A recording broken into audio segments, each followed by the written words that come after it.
This is Romo Dunze, and you're listening to the Ballsville podcast. Thank you so much, man. Appreciate it.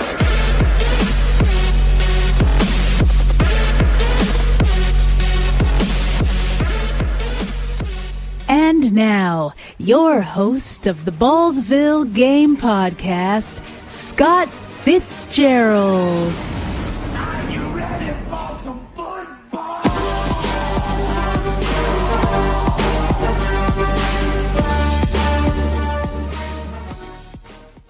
Alrighty, I like that intro. Welcome in, Ballsville gamers, to another episode of the Ballsville podcast. I'm your host, Scott Fitzgerald, aka Lutz for Sale on Sleeper, and this episode is brought to you by the BallsvilleGame.com. Our games combine fantasy football and poker, which create big payouts with great odds. All right, gang, got a big show today. Lots to talk about in the Ballsville community. We have a lot to talk about in general, and we got some triathlon talk. We've got some new players in Ballsville, which we always like to hear. So let me go around the horn and introduce you to my panel. Like always, he's Bill's Mafia, my co-host. He goes by Trader Clem on Sleeper. Did you change your name again, Sean? He did. I'm going to trade it. I'm testing the waters here. All right, the Trader Club. What do you guys think? Give me some insight on the comment section. I like we might trade it up. We're gonna find out. It's easier to read. Actually, I'm going to do probably a name change too. I was told that Lutz for Sale is not very football friendly, so I'm gonna create a football name. Friendly in general. So yeah, I was told by family members that I should change my name to something more football related. So I will test the waters probably the next time you see me next week. Below we have the good old boy from West Texas. He is the 2024 Ballsville Player of the Year. He goes by C-Bomb on Sleeper, and his name is Connor. What is up, Connor? What's up? I think Sean should go by Slim Winnings. Oh, touche. Oh, God, I missed you, Connor. Welcome back. And then out in LA, she crushes Justin Herbert. She's our producer. She goes by Sarah M21. What is up, Sarah? What's up, guys? It's not quite LA, but it's close enough. I'm in Santa Cruz, but it's California. It's all good. I used to live down there. And also Tanner, thank you. I liked that intro as well. All right, let's introduce some of the people in chat. We have our El Presidente Alejandro Hernandez. He's in chat. We have Tanner, which it looks like Sarah. Welcome in. That's Life's a Beach 420. Life's a Beach. I like that name. Like always, we got Short Stack in here. What's happening, Short Stack, and everyone else is probably coming in a little bit later. So like I said in the intro, we get 20 eyes in here. We're gonna run the Presidente let us know that we're gonna run a free mini game for you guys. So free things again for you guys. So welcome in. So I want to go over some new players. Our mini games are kicking off. Our dynasties are kicking off, and I have a list of new names. Everyone's super excited for this part of the podcast because I get to try to decipher these names of these new players. So don't shoot the messenger. I will do my very best. So in the Siegfried, which is our expanded Dino leagues, we have King Judy. Welcome in. This one's super easy. PPPP. So like 4 P's in a row. Super easy for that. We got Red Monstaller. Welcome in. We got Uperiski and I Getting Finity. So that's the new players for Siegfried. Welcome on in. I think I did pretty good there.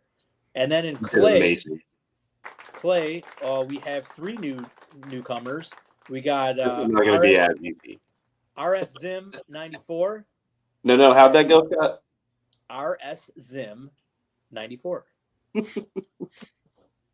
We have Daniel Denny 03 and PMZ.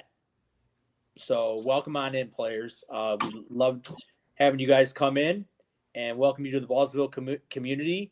And the people that are in clay, welcome. And you've now experienced Trader Clem. Slim winning. So Yeah, that league I have done pretty damn well, I'd have to say. you did pretty well there. So we're gonna check. Let you guys know about our scoreboard. So in our dinos, like I said, Siegfried and Clay have already been drafting. We are now opening up Godzilla, which is number 13 in Dino. So if you're interested in a Dynasty startup, go ahead and go to the website, and you can find a way to get in that way. So that should be very interesting. Also, we're going to talk about our mini leagues. We're opening up 3.07, which is Geralt. Did I say that right, Sean? Geralt from The Witcher. You actually did say that right. Did Good I say job. it right? Yeah, you did. And am I right? Maybe Sarah? that's because you've been watching the show and listening to somebody else say it over and over and over again. I actually am a big Witcher fan. I did watch The Witcher on Netflix. It was pretty cool. So, Sarah, you've been running those minis. How have they been going? Really good? Really flawless? Very smooth. Yeah. At the beginning, like the 100 section, we had some issues with like missed picks and stuff like that. But the whole 300s, the Xbox leagues have been going really smooth. We'd like to fill them a little quicker, I think, but this bringing in new people is the way to do that. So hopefully we'll get some more new people in there. Good. All right. Just to be able to get new people at this time of year is amazing. It is hard. You got to find the people who are, yeah, it's true. I think it's going pretty good, though. I mean, they seem like Yeah, it is. It really is. like these mini leagues. What I've seen, usually they take about a good week, and then they're done. So it's they're going pretty fast. They're not dragging out. So, but if you got a week of time on your hands, hop into a mini. It's a lot of fun and a lot of good practice for when redraft season comes. You'll see where guys are going up and down. So. And then we are gearing up for our first season of our triathlon. We are finishing up the fine touches on this masterpiece that we've created. So I'm going to hand it over to Sean, and Sean's going to give you guys a little update on that. And we are super close to launching this thing.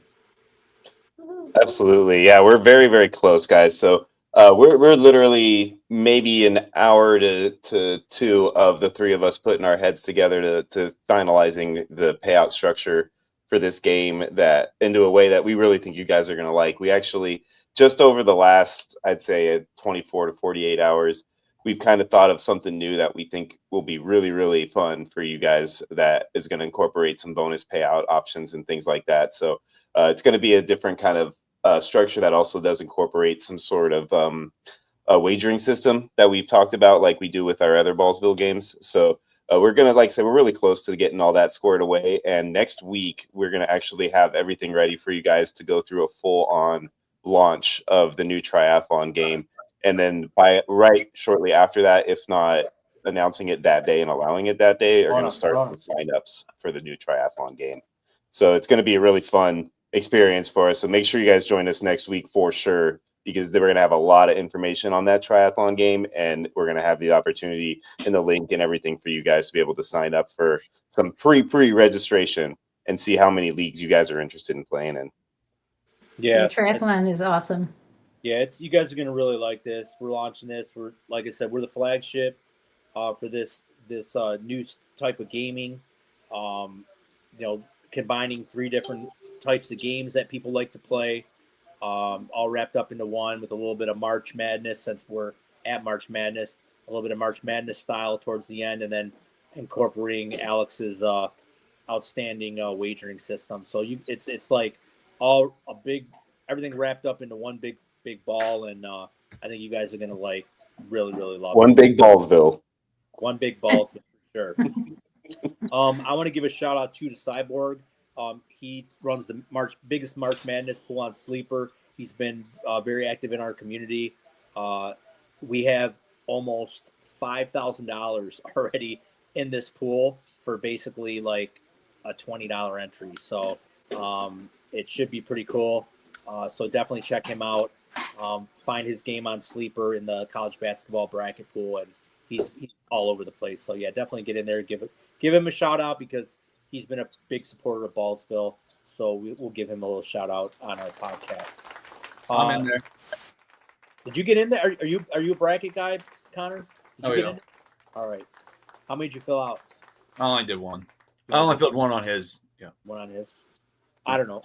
I'm not a big like basketball guy like NBA or anything, but I love March Madness. I just think it's such the purest like playoff because it's just like one and done, man. I mean, if you could be the greatest team and you could just have an off day and your season's over. Like the seniors are graduating. It's over. Well, the fact for me that there's always like some crazy Cinderella team that does like amazing things that nobody expects is what really makes it so much fun.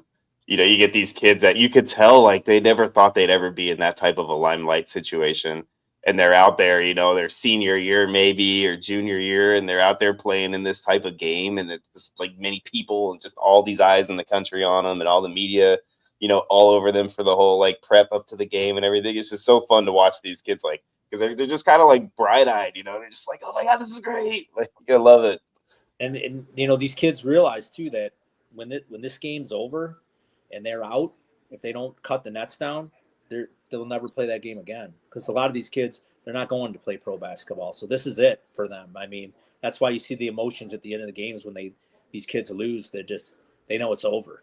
So why don't you got to take it down a notch like that, Scott? I mean, we were it's talking about how awesome it is, and then you go, it's even worse when they lose. But that's what makes it so great is you know you get the best out of these kids because they know that this could be it. So that's what makes the tournament so great. So that's why I was very adamant when we created this triathlon. I said, hey, I want to do a bracket, have some kind of bracket style in there. I think it would be super cool. So we'll see how it plays out. But so now that we have Connor back, we're going to talk a little bit about some rookies. And Connor not only do we have Connor back, but we have the new and improved, freshly dude, nice and shaved Connor back. Yeah, no doubt, nice and shaved Connor. I want to welcome in Jimmy. Jimbo's in the chat.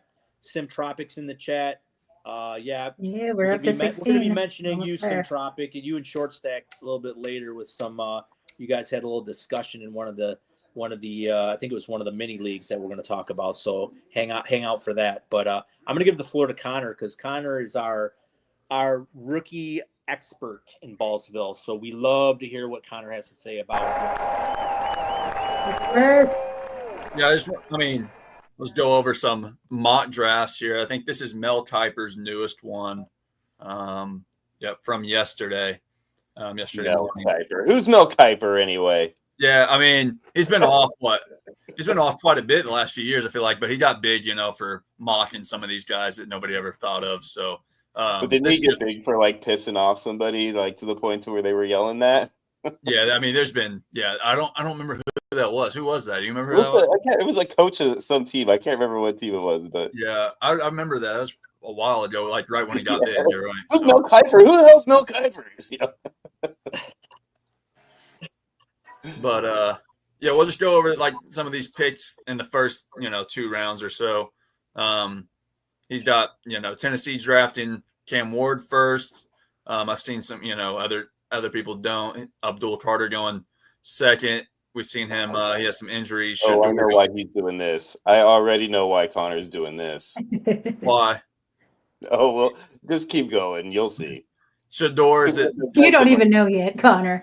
Shador's at 3rd here with the Giants. You got Travis Hunter, Mason Graham from Michigan here at 5, Genty at 6. That's pretty high for Genty. With them getting Geno, a lot of people have been mocking Genty over there. Tyler Warren to the Jets, Javon Walker. This is a bit surprising one that everybody's freaking out about. Jackson Dart at 9 to the Saints. I think that's pretty high for Jackson Dart. I would doubt he goes in the top 16 picks or so. Even in the, early on, I was never a big Jackson Dart fan. I mean, Ole Miss, he was never. I mean, he has some good numbers, but he's never looked like the prototypical quarterback there for the NFL. Bears going defense here. Where'd it go? Uh-oh. It went to Leonard Floyd. Okay, technological difficulties. Oh, there we go. We got San Fran picking them a lineman. You got Hampton here. They're going to Dallas. I think that would be a good pick for them, although they did just sign, like it says right here, two running backs in the offseason. LSU guard coming here. Will Campbell. You got Loveland coming here at 14. Another big, tight end that could be big in, your fantasy drafts. The Falcons got Mike Green. Marshall, Will Johnson. I think this is a little low for Johnson. I've seen him go in the top 10, like it says, going to the Cardinals. Yeah, a lot of Michigan players in there in the top 20. And so you guys know we will be doing trade talks later today. And Tanner, I got your trade question marked for later, so we'll talk about that when we do trade talks. Yeah, just you got Cincinnati taking Shamar Stewart. He was like the standout of the combine weekend. I mean, he had some absolutely crazy numbers, like, posted 40-inch vertical, really long jump there, and then pretty fast 40 time. Seahawks going defense. Tampa following up with defense. Then we got McMillan. I think this is the first wide receiver I've seen here going to the Broncos. Oh, and I thought the whole time you were trying to pull this up because he was going to have Golden ahead of McMillan, and you were going to just talk about how bad my pub sub bet was. No, I like your pub sub bet. I would take McMillan. I think he's the number one. I would actually have Travis Hunter is probably the best actual pure wide receiver, but we don't know if he's going to play wide receiver. But McMillan will probably be. I mean, that's a discussion all on its own. What position that guy should be playing? Yeah. Definitely. Let me stop you there, Connor. Do you think that's even a good landing spot for McMillan going to Denver? I mean, they do have. I mean, I know Sutton's older, and they got Nix has got his number one receiver that he had at Oregon there, Franklin. I thought they maybe possibly, he think would be a better. You think a better spot for him would be maybe to another team than Denver? I honestly kind of like this one. This is the first time I've actually looked at this mock draft, but I initially, when I looked at it just now, I kind of like that spot for him. He I think if this happens, they move Sutton because there's a lot of chatter about that happening anyway. Well, I mean, it's not like Sutton's like, a pure number one. He's not a top 12, top 16 guy in the NFL, even maybe top 20, talent in the NFL. I think he could be a 2 there and be pretty happy with McMillan. Taking over that role. I think Mims is taking that number 2 role. Yeah, Mims is more of a slot, utility guy. I don't think he's ever going to be a 1 or 2. He might be a 3. I don't see him. I don't see him ever becoming any more than that in a football perspective. In a NFL. You don't think a slot guy could be like a number 2? What'd you say? You don't think a slot guy could be a number 2, like a target? I don't think Mims has the talent to be a number 2. Okay. All right. I don't know if I agree with that. What else? What else we got? Well, this is going to be his 3rd year, and has he posted 500 yards receiving yet? I mean, do you want to do a pub sub of him getting over 500 yards receiving this year? I'll put a pub sub on him not being the number 2 receiver there, that he hasn't been in his first 2 years. No, I'm not going to do that because what if they go inside 2 guys tomorrow? I'm screwed. I'm not. Make that pub sub after the rookie draft. We'll go down the list a little bit more, do a couple more. We'll do 2 rounds, you think, Scott? Focus on the offensive players. Focus on the offensive players. Yeah, I mean, I will. Just Pittsburgh going here, defense. You got Matthew Golden here. There's your guy, Scott. There's your boy. So if that were to happen, then that means I get a pub sub out of you. Yeah. Now, see, that's the position I don't like that either because they already got Ladd. I think. Yeah, but Josh Palmer's gone, so it'd be nice to have him. Yeah, but so that means they're going to keep Quentin Johnson on the outside then because isn't Ladd more of a slot guy? And then Golden, I think Golden can play on the outside, but I think long term Golden's going to be like that, like that slot guy, that real good slot guy.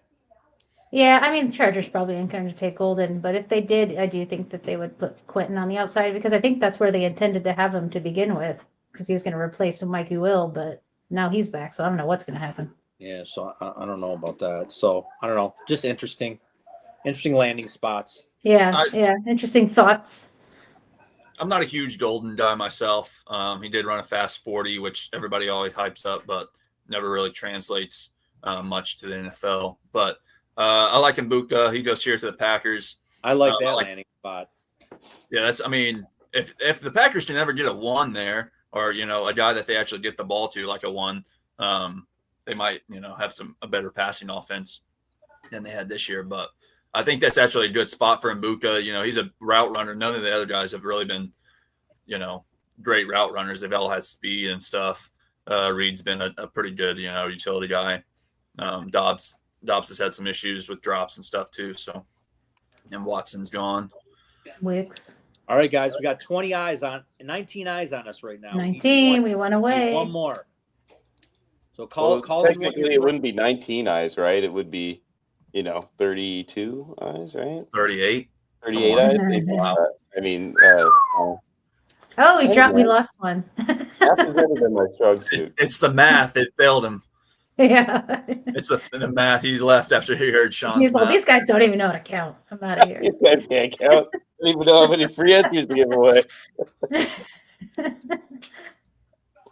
But we got another defensive player here from Texas going to the Vikings. Offensive line going to the Texans. Defense. Rams go defense here. Baltimore goes defense. Detroit goes defense. Commanders defense. Another Michigan player. Man, with all this talent, you'd think Michigan would have done something this year, but I don't know. What did you think of? We didn't even talk they go about like 6-6 or something. To the Packers. No, hey, all we know is we beat Ohio State, so that's all we cared about. Did you bypass Mbuka going to the Packers, or did you guys? No, we talked about that. Yeah, we just talked about that, man. What was you doing? Where was I at? He was busy Where were you counting. at? He was busy counting. You're trying to figure out how many eyes we You know what I had. was doing, honestly, is I was probably reading comments. I was reading through all these comments for the last few minutes, so it's probably while you guys were going through all that. Because these guys are great, by the way, our commenters. Yes, good thoughts. So we round out with a couple. We got Kelvin Banks from Texas here. He's been projected higher in some of these mock drafts. I think he was originally before the season projected like top 10 pick, but Walter Nolan here going with the last pick of the first round. See if we got a second round from Mel here. Does he have anything, or you just did one round? Yeah, just one round here from Mel. But what do y'all think? What pick do y'all want to talk about a little bit more? I like this one right here. What do y'all think? Sanders, I think that's a good spot for him because I think Dion wants his son in a big market where he can market him and play for a city with that's big into sports. So I think he has no problem with him going to the Giants at all. He can match up with Malik Neighbors for the future. And no, I think it's a great spot. What about you, Sarah? I agree. I'd love to see him go to New York. I think that's a great spot for him. I think that's great for him and Malik. Sean? Neighbors. John? I think he's a bust. Wow, a bust? Ooh. I'm saying it now. I think he's a bust. What? Connor, do you think he's a bust?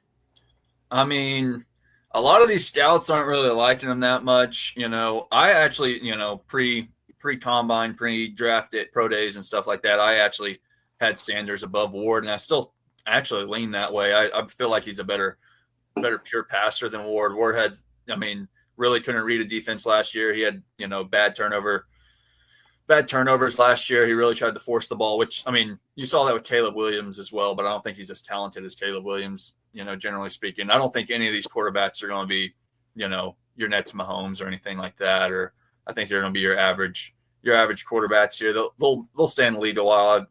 Trevor Lawrence's, Bryce Young's type players. I don't think any of these quarterbacks are going to be world beaters.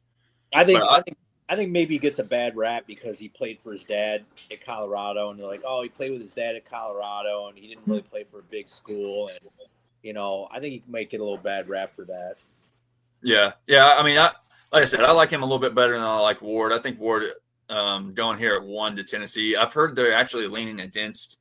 I've heard some reports that they're leaning against going quarterback just because they believe in either of these quarterbacks, but you don't know when you'll be able to get one of these, top round quarterbacks, next year, not the greatest class. You might have Arch Manning, depending on what he does this year in college.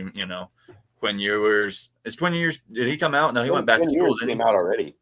Yeah, he's out this year. Quinn No, I Ewers think this year.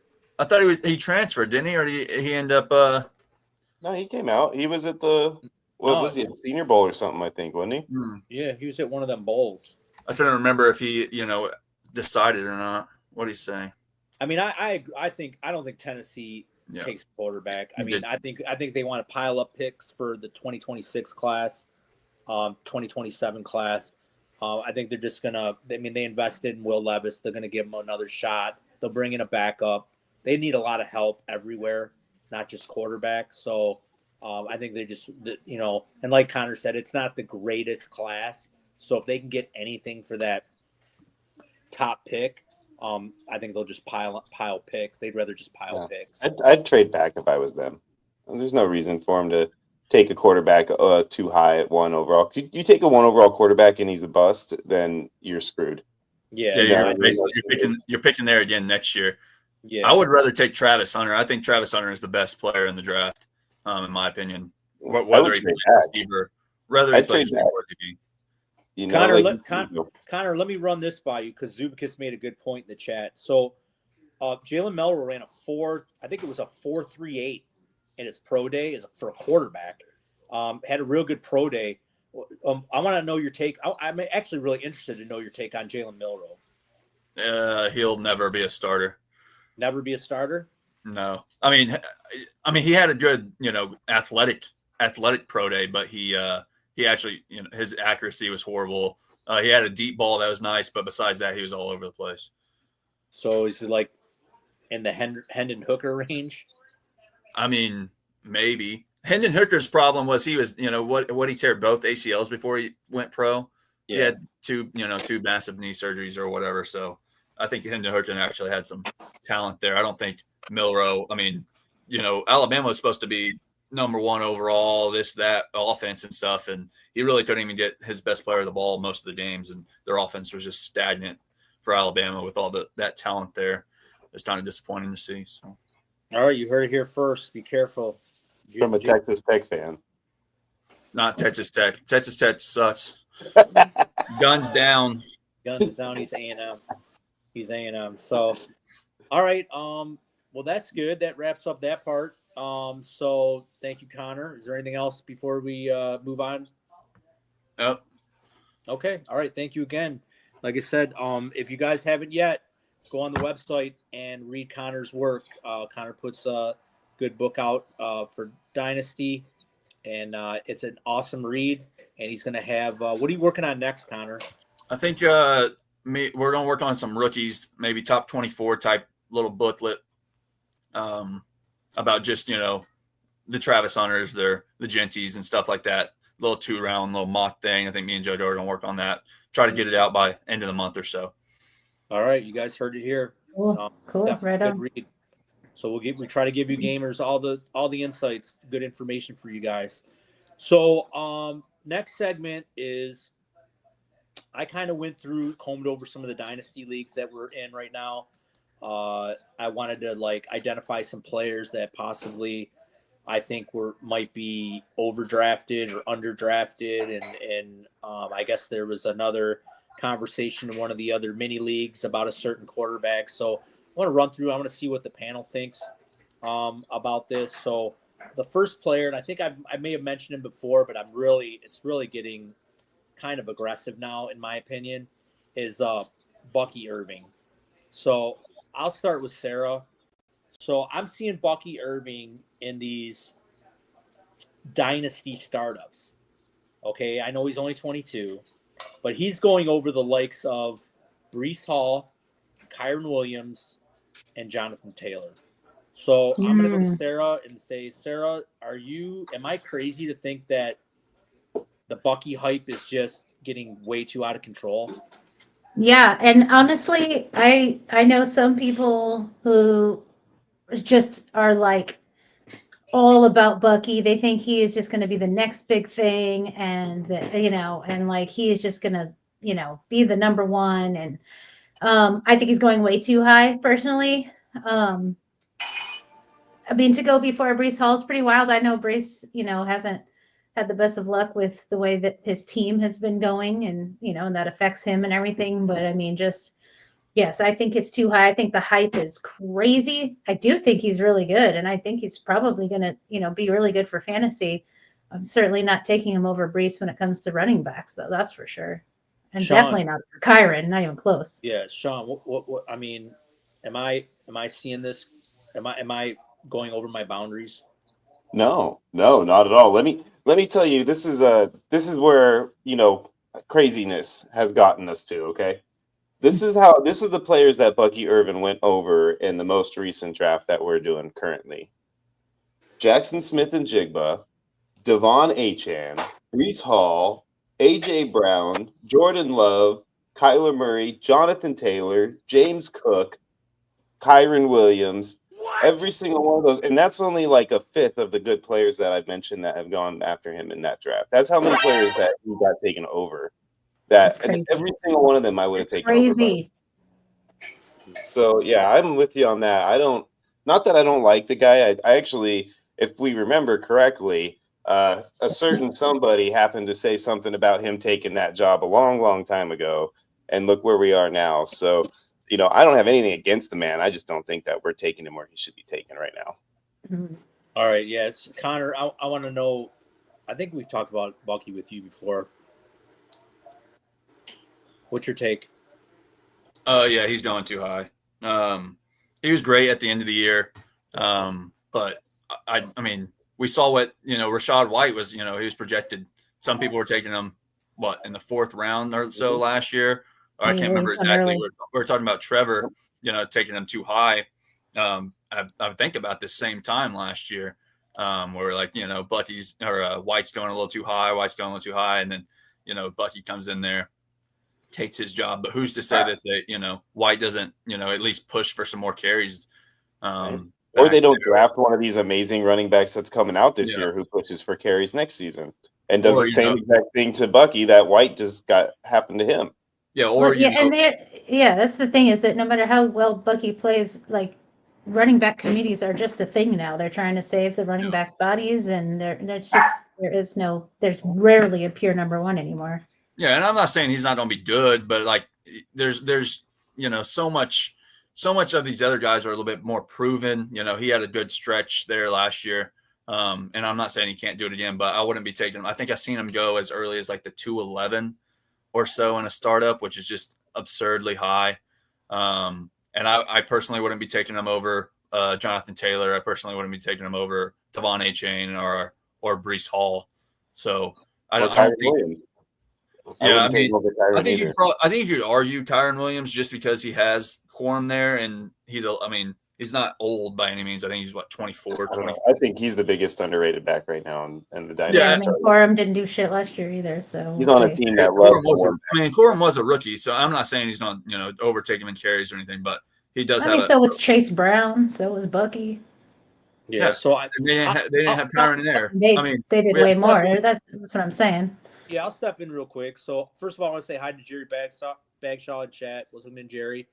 I know Simtropic said that we don't watch enough Bucky Irving football. I mean, I live in Big Ten country there, Simtropic, and I watch a lot of Big Ten football. So I've seen Bucky play in college. I like Bucky. I think he's a really good running back. But you have a new system coming in with a new coach. You have a guy in Jonathan Taylor who's a monster, 2,000 yards in college. Kyron Williams in that system, one back system. I don't care if the Quorum's there. Sean McVay is going to give it to one running back and one running back only, and that's Kyron Williams. And then Brees Hall, he's another just monster of a running back.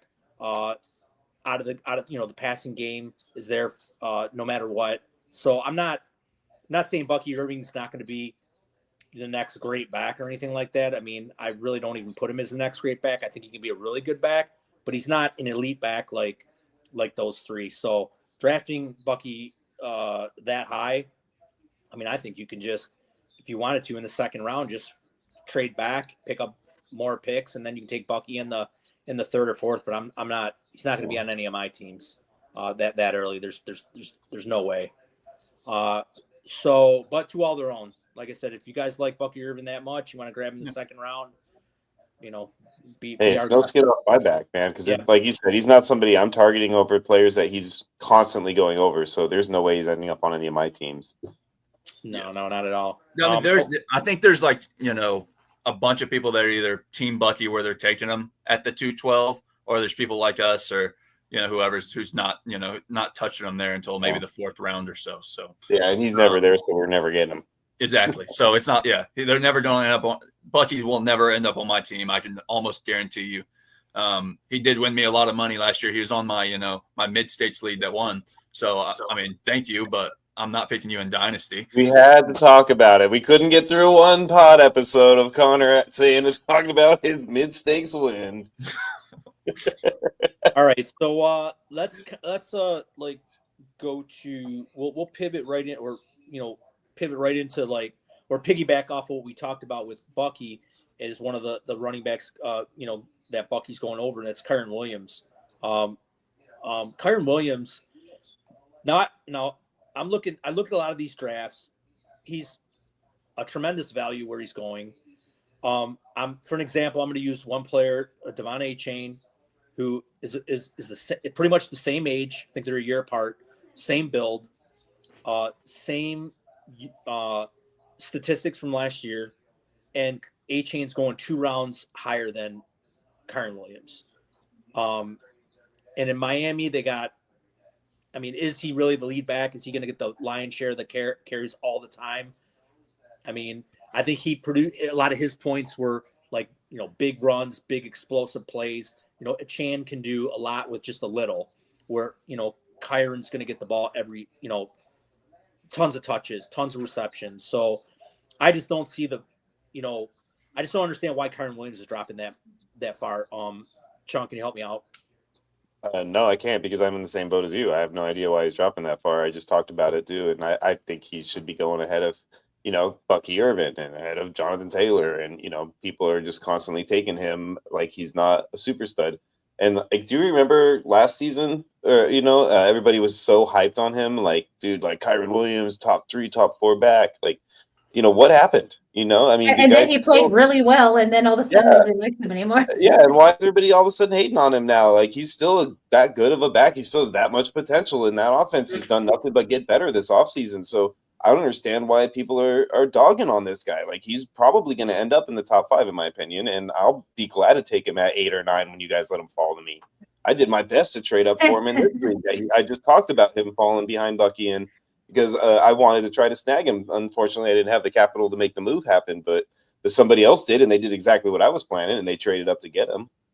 And before I go to Connor, I mean, I guess the way I look at like different like with running backs is, it's pretty easy to figure out their production and what their production is going to be for a season, as long as they don't get injured. Is the system they're around. If it doesn't change. If no new talent comes in to really challenge them, I mean, like a superior talent that comes in to try to challenge them. If nothing changes at the quarterback position, anything like the system, the coaching, there's a pretty good idea. If the guy doesn't get injured, he's probably going to have just as good as a season. So that's my take on it. What do you think, Connor? I mean, are you? I mean, do you agree that if systems don't change, if things don't change around a certain position, that there's a good chance you could probably assume that they're going to have, as long as they don't get injured, probably the same year that they had the year before? I would say that's probably more likely than not. I mean, you sometimes see with teams that, do bad, they don't change anything, but, some of the players the next year get, different touches and stuff like that. But I'm not as high as Kyren as most of y'all. I don't have him like way down the list or anything, but I have him behind like the Achans and the Jonathan Taylors. Gotcha. And I think you could argue Bucky over Kyren, in my personal opinion. So in a dynasty, you have him behind Jonathan Taylor. Who? Kyron Williams, you have behind Jonathan Taylor in Dynasty? Yeah, I have Kyron behind Taylor in Dynasty. So why? Because Kyron's 3 years younger. Taylor's on the tail end of 26. I don't. Why would you want Jonathan Taylor over? I don't think that the talent level is that much different, and to take the 1 or 2 years left in Jonathan Taylor versus the 3 to 4 to 5 in Kyron. I think Taylor's talent is quite a bit different than Kyron. I mean, what Taylor was. I know his talent is, but he's also older. I feel like his age is kind of. Yeah, but I think Taylor's one of those guys. I mean, Taylor's one of those guys. I mean, he's had a few injuries in the past, but it's not like he's taken hits. He's a guy that runs out of bounds type thing. I don't think he takes as many hits, and I think Taylor's one of those guys who can play until his early 30s or so, late 30s. I mean, not Doesn't he have like he's had a lot of mileage on him, especially back in college. Mm-hmm. Yeah, that's what I'm saying. I think he can, but I just don't think Kyron's talent level is there to where he's going to be playing into his early 30s, or late 20s.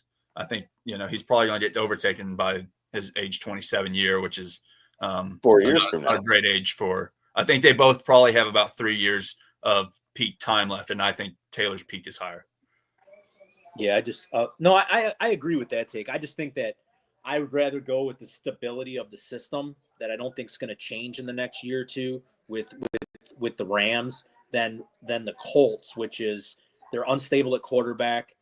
I mean, they're unstable at receiver. I mean, Pittman had an awful year. Obviously, it was because of the quarterback. Is Shane Steichen still going to be there in 2 years? I mean, I don't see McVay going anywhere for a long time. So, not unless he retires.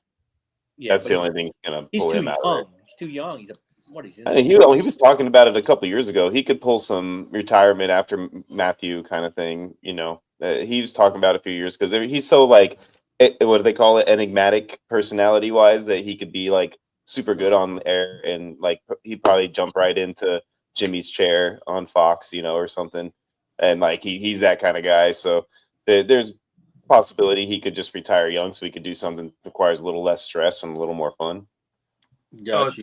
Just to clarify, Taylor is only 2 years older than Kyron, and he averaged more points last year than Kyron per points per game. So, and he doesn't, like 24, 26, and he doesn't have a round three. He doesn't have anybody behind him. I mean, he has Corum. Was one of the best rookie running backs that we thought last year, and he's still behind him. It's not like he's going away. He's just signed a rookie deal. So. Yeah. Okay. Sarah, all right, we'll talk about it pub sub between. Yeah, I get a little closer to season. I agree more with Sean around this. I mean, I think that Connor's take on Corum is really the reason that people are a little afraid to take Kyron early. I don't know why they're not afraid of Bucky not having someone to challenge him either, but I just think people have been really high on Corum since his rookie year last year, and I think that they think now he's going to take a step up. I don't. I think that Kyron is going way too late. I'm co-managing a league with my friend who's in a startup, and we just got Kyron at 4'11", and it was a steal. We were just like, sweet. We traded up in the first and to get Jalen Hurts, CD, and St. Brown, and then we didn't have a third, and we ended up getting Kyron in the fourth. So it's like, I love that people are just, not taking him. It's working out well. Yeah, I just, I watched Corum in college, obviously going to Michigan, and he's a tough kid. I mean, between the tackles, he can run. At the goal line, he can get in. It just, Corum doesn't have the lateral quickness, the burst to the outside, to match the NFL game. I think at best case, I think he's just going to be a change of pace back. Give him a breather.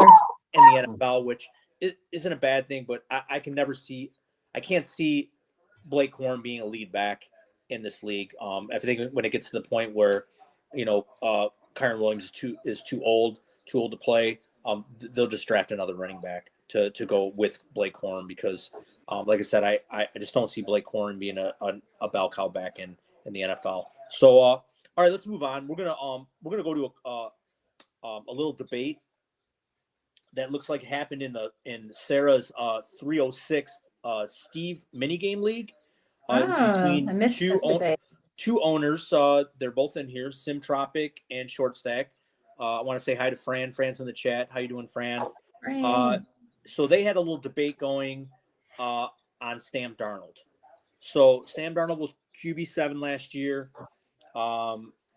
They were debating whether or not he will repeat in his new stomping ground. They debated whether or not JJ can reach that QB7 in his first year. And was Sam Darnold a product of the system, maybe the offensive talent around him? So there was a pretty good debate going around.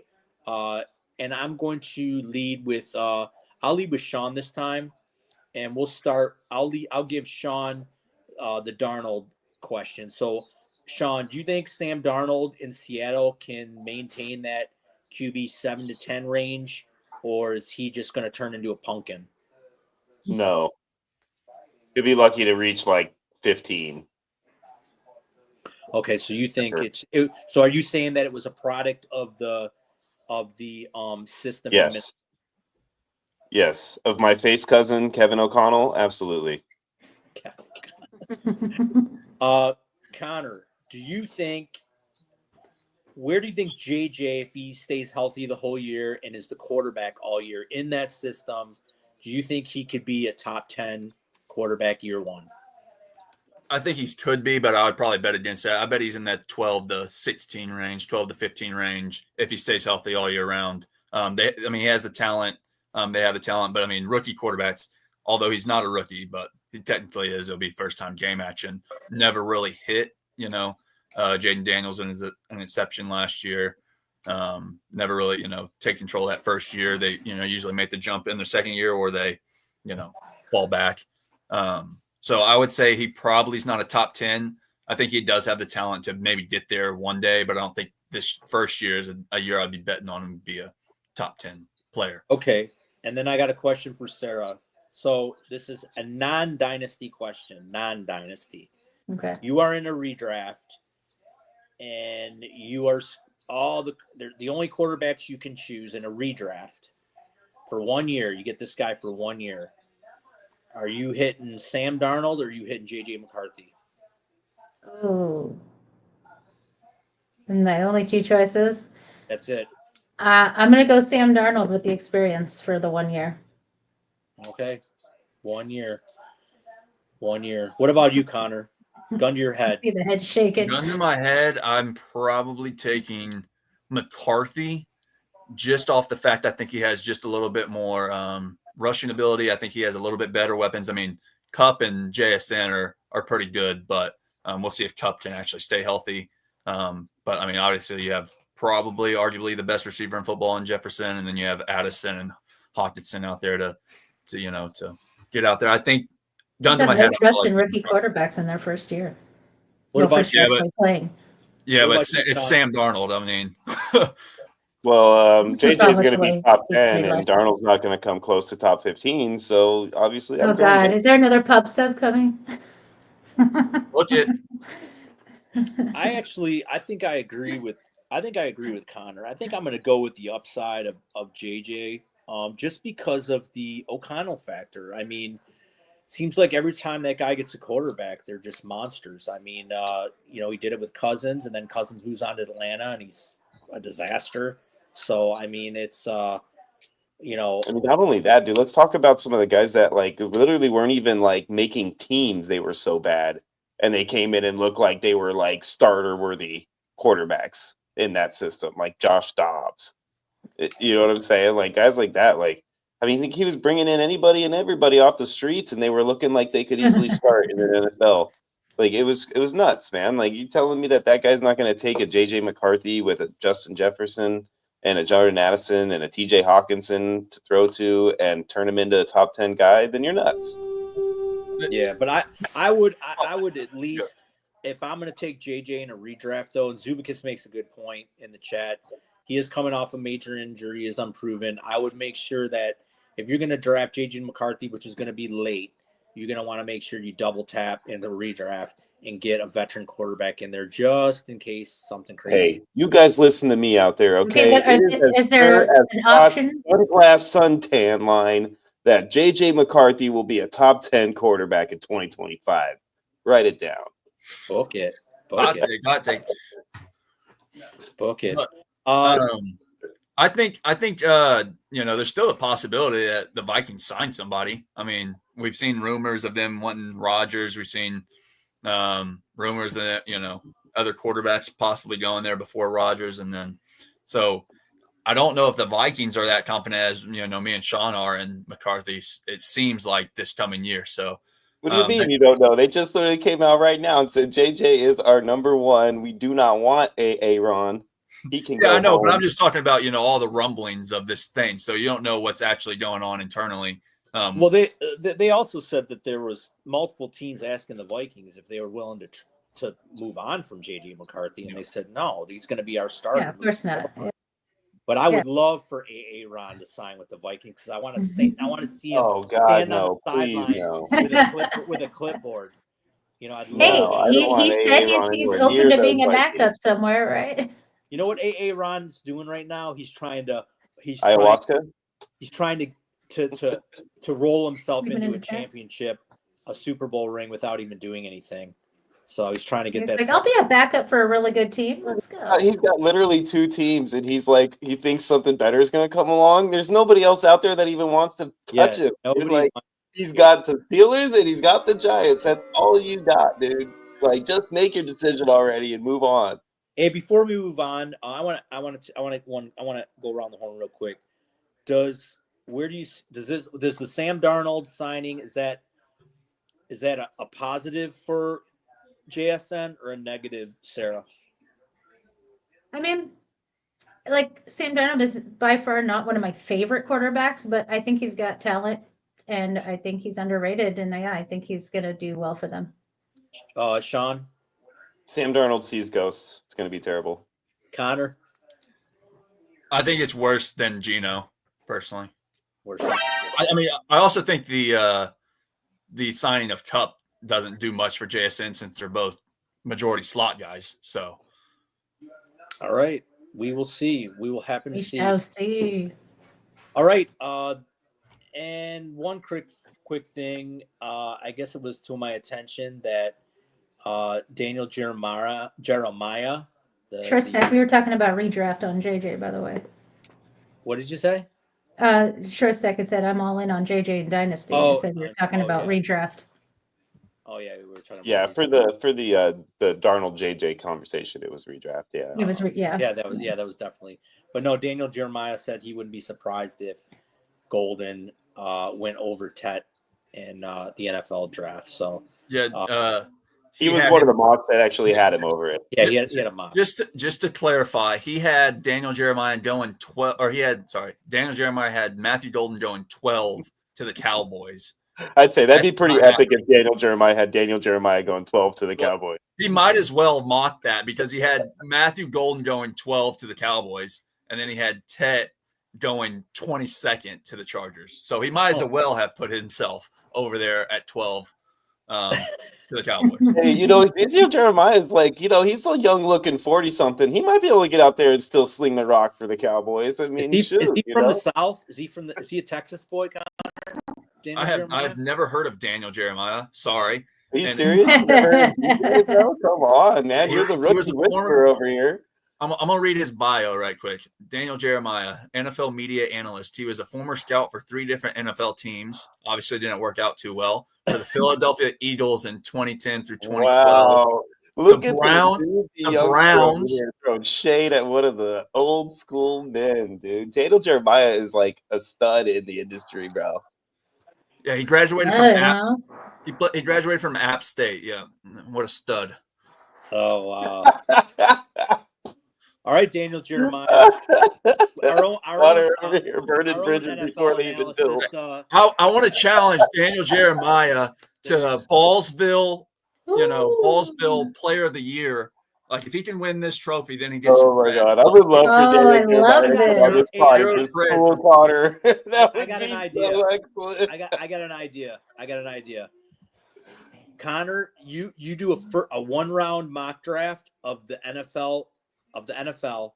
Do a 1-round mock draft of the NFL, and we'll compare it to Daniel Jeremiah since you win. Okay, but he's only had more like than 17. That. We'll email it to Daniel Jeremiah and tell him to give us his breakdown on Connor's. No, Come but on, what's going to happen is Daniel Jeremiah, this is like his third version. He's going to have 19 versions, and then he's going to post on Twitter or whatever. Look, I was so right because you know this is version 12 of 72, and it's completely right. And he's like, oh yeah, I was 98% correct. That's what all these stupid analysts do on freaking NFL.com. Oh my God. Oh, I so hope that he catches wind of this conversation. I really do too. I really doubt it, you guys. I do All too, right. but it would be amazing. Probably That would be awesome content. We would love to have here on the Ballsville podcast. But Oh man. all right, well let's We need more move than 50 on. viewers first. Usually it's have, the Jets that's what takes to get Connor List riled up. You know, now we know we got Daniel Jeremiah and the Jets to get Connor going. Well, he hasn't been on in a while, so he has a lot of built up anger that he needs. I just It's pent up. It's pent up. The Yeah. mock draft that I just looked at of his is just absolutely absurd. I can see it. You're actually literally getting red while you're talking about it. It's Connor, true, who do you getting a little trust? Connor, flush. who do you trust more, Mel Kiper or Daniel Jeremiah? I kind of like Mel Kiper a little bit. I don't think he's, you know, the next Jesus or anything, but Celebrity Sean's death dying. match. Daniel Jeremiah versus Mel No. Kiper. Welcome Sean, in, I Joe. think we have to go to Jeremiah's after the rookie draft. I think we should go ahead and compare with Jeremiah's picks and see how far off they were. Oh, That's absolutely. that's But we why I got to want- do it only on the most recent one that he had, not all 19. No, If- just the most recent. if Matthew Golden goes 12 to the Cowboys, I'll donate all of my Ballsville winnings that I win this next year to some charity that Daniel Jeremiah supports. Oh my God. That's only if Matthew Oh, yeah, Golden we goes better 12 clip that, to the Sarah. 55 minutes. Yep, 55 clip mark. it. Clip that one right there because we got to All send right. that to TJ. 57-26. Yeah, what about that's another one too. What about Field Yates? You like Field Yates? I like Phil Yates. He's a great, fantasy guy. So Like Field He's Yates? literally like a mini version of Daniel Jeremiah. Jeremiah was his mentor. I don't know. I'm just kidding. JoJo, you think Matthew Golden's going to go 12 to the Cowboys? Please tell me you're not that ridiculous. Welcome in, JoJo. JoJo's in the chat. Hello, All right, JoJo. All right, real quick before we go, Sean, what's your go-to fantasy football website? My go-to fantasy football website. Besides the Ballsville. Oh, Scott, you got to let me say it, dude. Come on. Besides the Ballsville.com. Before the Ballsville.com was created, what was your go-to fantasy football site? I mean, to be honest, like for fantasy football, like the main two sites that I usually go to are Fantasy Pros or KTC. And that's just because I'm usually looking at it for trade information and stuff like that. So Connor? like those are the two that I'm usually on. Connor? Flock Fantasy. Flock. I've heard about them. Sarah? I genuinely used to pay for a site where like I could like plug in like a bunch of guys that I wanted for fantasy, and it would run through this algorithm and it would like pop me out lineups and stuff. And I just cannot remember the name of the website because I was so thoroughly disappointed with them. I forgot they existed. But other than that, I just mess around and look on like KTC. Is it KTC or KCT? Yeah, keep track of that. Yeah, KTC. Just mostly so I can pop in like ideas for trades and look at some stats on there, but not much. Gotcha. Yeah, I use Fantasy Pros for rankings, and then I use KTC for just trade eval. Gotcha. Yeah, I usually use Rotoballer, so I use Rotoballer. I've been using. Or I call. Oh yeah, Roto. it- I've looked around on their site a bit. Yeah, Rotoballer's pretty good. Isn't Roto Grinders? I think is what I. No, Roto Grinders is DFS. Rotoballer. Oh yes, that's right. Because I used to do a ton of DFS. That's probably. Yeah, the UDK kit's pretty dope. I talked to Trevor. He has that, and I use him for that information too. What is it I called? guess you could say I use that. The UDK, the Ultimate Draft Kit from the Oh. Fantasy Footballers. Okay, I go to Underdog too. I like Underdog. Yeah, I do some Underdog too. Yeah, I do a lot of Underdog. But I mean, they Underdog- don't have a lot of Underdog has- write-ups. I can't do Underdog in Nevada. Underdog So. has really good. If you go on YouTube, they have really good. That young kid from California that always wears a Dodgers hat. I forgot what his name is, but he breaks down a lot of good film. I like watching his film study. He breaks down really good. So yeah, I like watching the Underdog the videos on there on their breakdowns. So all right, let's move on. We're gonna move on to section. last week it was called the Sean Trade-a-thon that we talked about last week. We're not going to do that this week. We're going to move on to some other trades and not break down all of Sean's 678 trades that he in one league that he went through in multiple leagues. So we got some other just people one league that want their trades evaluated. So we're going to get into some trade talks. And Sean, you have the you announce this segment, Sean? My trade talks, absolutely. And my new graphic. What do you guys think of Trader Clem? What do you guys think of my new Trader Clem graphic? You like that? That was the courtesy of our El Presidente, Alex Hernandez. That's a nice little AI photo. Right? It almost looks like me. It does not look like you at all. Well, JoJo's in here, so I know we gotta have a trade for JoJo. I know he was talking about some trades that he wanted evaled. Well, I pulled some trades that were in there, so if he put it in the AV media, then this is one of them. So first trade up for Trader Clem to evaluate is Josh Allen and Dallas Goedert in exchange for Jared Goff, Trey McBride, and the 110. Wow. So, Scott, where do we stand? The 110. Well, I don't really. All right, so I don't really care about Dallas Goedert for McBride. Obviously, McBride's an awesome talent. The 110 really doesn't do a lot for me. Goff's a little older. I mean, I'm not trading Josh Allen. Period. Mm-hmm. So you're going and you're doing the Scott thing that you like to do so much and make sure you go with the trade that has the best player in it, pretty much. The best player in fantasy football, yes. What was it? What was that? Hey, you know I'm a Josh Allen fan. I just like to hear people say it. Yeah, he's the best player, and he just signed that new big deal for $330 million, so he's going to be around for a while. Yeah. What about you, Connor? Where are you standing? Yeah, I mean, it's Allen's side pretty easily for me on that one. You too, Sarah? Yeah, definitely. I think with McBride, is this a TEP? I'm actually, it's funny that you said that because I'm literally looking in the AV media right now to find out if there's any information on whether this is a TEP or not. Not that I would make the trade like, if it was, but I can understand because in all of the startups I've seen, McBride is the second tight end off the board after Bowers. So it's I know not a lot a of people TEP. are. It's not, then I'm not even close then. It would be at least a little close with McBride, but I mean, that's got to be like a 1-2, a McBride and someone better than Goff. So, I mean, not that Goff's not good, but someone even better. So, yeah, no, definitely Allen's side all the way. I know a lot of people are really high on McBride, though, so I see him going pretty high. I agree. I definitely the guy. It's funny to me because if you look at the sent versus the receive, the guy who actually was giving away Allen is the one who sent the offer. So that to me is pretty trippy that he actually put that offer together and sent it out that way. That person was like, "Yeah, I'll take that." Yeah, I mean, I'd have been like jumping all over that, maybe wrecking my car trying to hit that button while I'm driving, But, yeah, no, I'm all about that trade on the Allen side. Obviously, I'm always going to lean towards an Allen trade, but this makes it even easier because I like you said, I would have honestly wanted the 102 and everything that's on that board. Yeah. Before I consider this close to fair. Even consider it, yeah.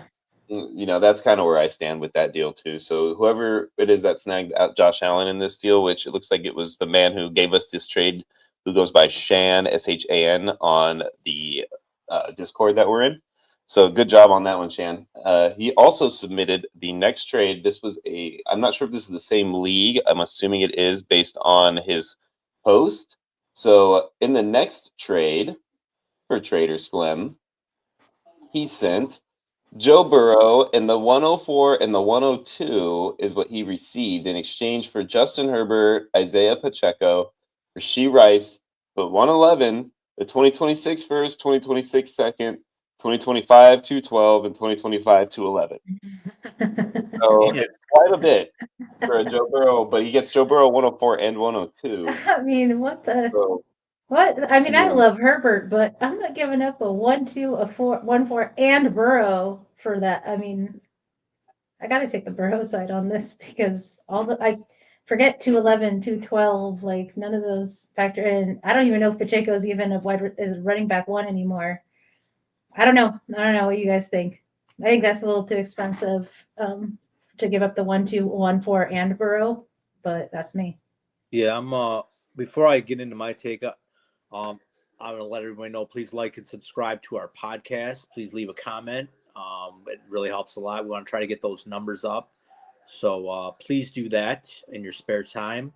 Yeah, if you're gonna give me Joe Burrow and two early number ones, Yeah. Take even though I'm not crazy about the 2025 draft, I mean you're not gonna get Genty, but you could take those two picks if you don't like the quarterbacks, and you could move back, and pick up additional draft capital. So that's where you can get your extra picks. So yeah, I'm gonna take the Burrow side. Yeah, for sure. Yeah, me too.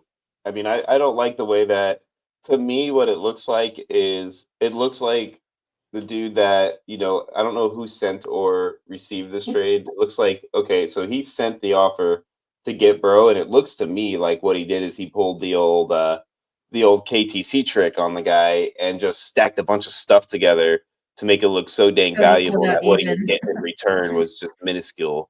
But it's really, if you actually break it down piece by piece, it's really not close in my opinion. The 102 and the 104 are so valuable on top of that on their own, and then you got Yeah, Burrow, who's basically three yeah, first on his own.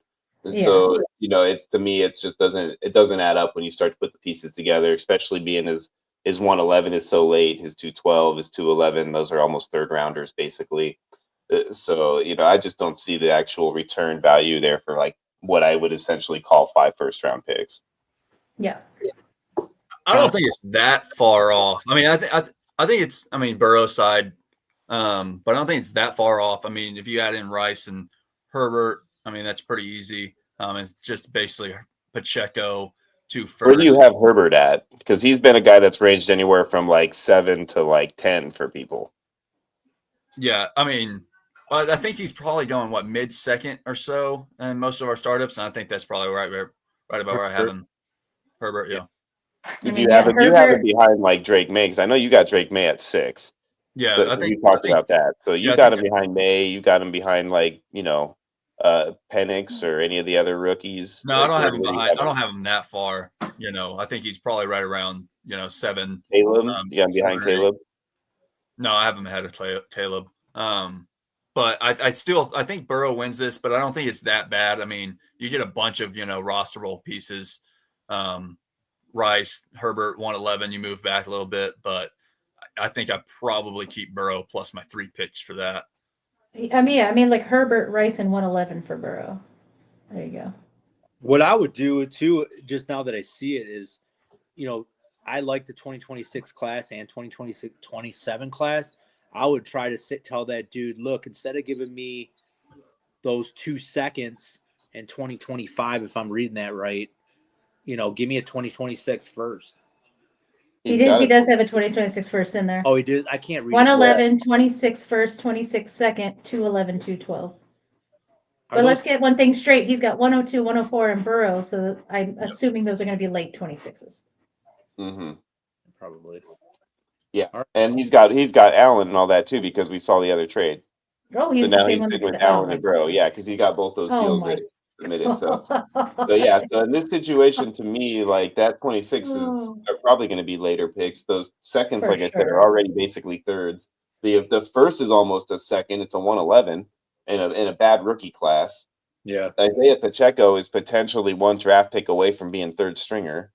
Yeah. So it's just it's a really scary trade for me as far as value on that end. That's all. Yeah. I do like the Herbert. I do like Rice. Those are the 2 pieces I like a lot, but I don't think they're worth enough. What they bring to the table does not. The rest of it does not come close to filling the gap between the 1, 2, 1, 4 and Burrow. Mm-hmm. So Agreed. I'm with you guys on that one. So Trader Sklem agrees. And on this one, so this is an interesting one that Trader Sklem wanted to bring to the table, and he will be talking in third person for the rest of the trade talks. Oh, good. We got Marvin Harrison. So this was an offer that was actually out there, and this was a request of what would you do request if you were this gentleman. So I thought this would be a fun one to kind of talk about a little bit, just because it's a little different than what we're used to seeing. Is where would you guys stand if you received this offer sent to you? What would you consider doing with this offer? Would you accept it? Would you counter it? If so, how? Or would you just decline it and say kick rocks? Start with you, Sarah. What do you think? Oh, starting with me. I was just thinking about it because, poor Marvin Harris has, didn't have a good start to his rookie season. And I still think that his name holds a lot of value right now because he could come back and just be really, really good. So to get him and the 103 plus an early second and a mid second, it's not too far off, but I just can't give up JJ unless there's like multiple firsts involved, even with Marvin Harris. If Marvin Harris had played better, or well, had a better quarterback to make him play better, like I think that I might consider this more, but I think I need another first for JJ, even with MHJ. What But about it's you, close. Connor? It's Decline, close. counter, accept. Where are you at? I probably counter this. I think it's close, like Sarah said. I would just want a little bit more for Jefferson. I think best player, arguably. I think Chase is going above him right now. But I mean, last year we were, thinking people were insane for having anybody but Jefferson as their wide receiver one. I think if you maybe need, a quarterback and you're thinking, Cam Ward might fall there or so, you could, possibly take it. I just personally would want a little bit more for Jefferson. Scott, where are you at? Decline, counter, accept. Actually, I think it's a pretty fair offer, to be honest with you. I mean, I traded for JJ last year for 2 firsts and like a late second, and I thought that was enough. I mean, the firsts were I think it was like a 103 or 104 and a 102, I think it was. So I think it was a 102, 103, and then like an early second. So I got like almost like 3 first rounders for them. So I don't think I think those 2 seconds you could package together and maybe move up a little farther and get like a 110 or something like that. So I think it's a fair deal. I mean, I think either side would be happy with what so if I was getting the Harrison side, depending on what my build was and where I was at, if I'm a contender or rebuilder, if I was a contender, I'd probably keep the Jefferson side. If I was rebuilding, I would definitely accept this offer and take the Harrison side. Gotcha. And I'm kind of along the same lines with you guys. I think I would counter, and the reason that I would counter and the way I would counter is because of my lack of confidence in the 2025 class, especially when you get into that second round. So I would drop the second round picks with my counter and maybe even potentially drop Tajay Spears out of there and try to snag myself like a Bryce Young level quarterback and make that my deal. Marvin Harrison, 103, and Bryce for JJ. And then if he really wants me to make sure I have Tajay in there, okay, fine. I can maybe do Tajay and take the 203 also. But that would be about where I would turn. That'd be about as far as I'd go because I do want, like you guys said, I would want to have some sort of a piece. If I'm giving away JJ, Marvin has got so much ability. I do like Marvin a lot. But the way this rookie class is, I don't like the 203 and the 207. I think I would want different return, whether it's a quarterback or not. It's up to you, I guess, in your build. But I would definitely want a piece, like a player piece, rather than the 203 and the 207. Yeah, I actually like that. I like that analysis. Yeah, if you could get a quarterback in return, like I would even take, like a Bryce Young or something like that. Somebody that is, especially at the hard position in dynasty to get as quarterback. So yeah, if you can land a quarterback instead of those picks, that'd be nice. Yeah, and I do like Marvin. I know Joey's talking about how our judgment on Marvin is too low. I agree with you. I do think that Marvin's got potential to still be the stud that we all thought he would. It's not. Yeah, it's not the potential of Marvin. It's who's throwing to him and if that's going to get better. It's not about Marvin's talent. It's about where he is and how they can utilize it. It's also Justin Jefferson, and Yeah, and it still is JJ. That's right. Exactly. Yeah, that's exactly it. So moving on to another trade that I know there's going to be a certain panelist is going to be really excited to talk about these upcoming trades here, because these are some startup trades that happen to be in a dynasty league that a certain person on this panel happens to be involved in. So some of these trades here, guys, are going to be a little bit more of a what not to do than a what you should do scenario here in a startup, guys. So we wanted to just kind of touch base a little bit on these for you so we could coach you up a little bit on how to handle these startup trades. So this is from Steb and Cross 24. And this was in a league that we are currently drafting in that I believe is in the fifth round, I believe. It's the Gandalf. And, yep, this is the Gandalf League. Yes, that's right, Scott. You can see how excited he is to talk about this. So we got Step 20 is getting the 705, the 808, and the 212. And he is in exchange, he is sending the 1005, the 308, a 2027 first, 11-1, and the second 2027 second. Wait, are these 27s representing the rookie draft? These 27s are, Rookie yes, I picks? was going to say that. The 27 first is the actual 2025 rookie pick. So all of these 27 firsts are represented as 2025 rookie picks, guys. So Do we know what picks they have? Like there's Yeah, a reverse order, that right? one is the 106, I believe, for the group 106 pick. and 2 and Kidding. 2 4. Okay. Yes. Or Yeah, not 2 106, 4. No, or, six. well, Because there's 28. 12. 208, Seven. yeah. So yeah, so that's what this is. Wait. So to me, the reason I wanted to bring this to everybody's attention here in this trade is if you look at the way that it's broken down here, it looks like it's kind of a steal, but it's really actually not. And to me, it's actually more. I would probably go after the 3 picks and throw away the first and the second more than I would take the multiple picks on this trade. So, but I'm curious to see what you guys think. So we'll start with you, Connor, because I know you do a lot of pre-trade or pre-draft trading, startup draft trading. That's what I'm trying to say. So, what do you think of this trend so far? What side do you lean on first and foremost, and why? Just initially, I lean the Steb side just because, and one of the reasons is because once you get past like the 10th round, or really once you get into the 10th round,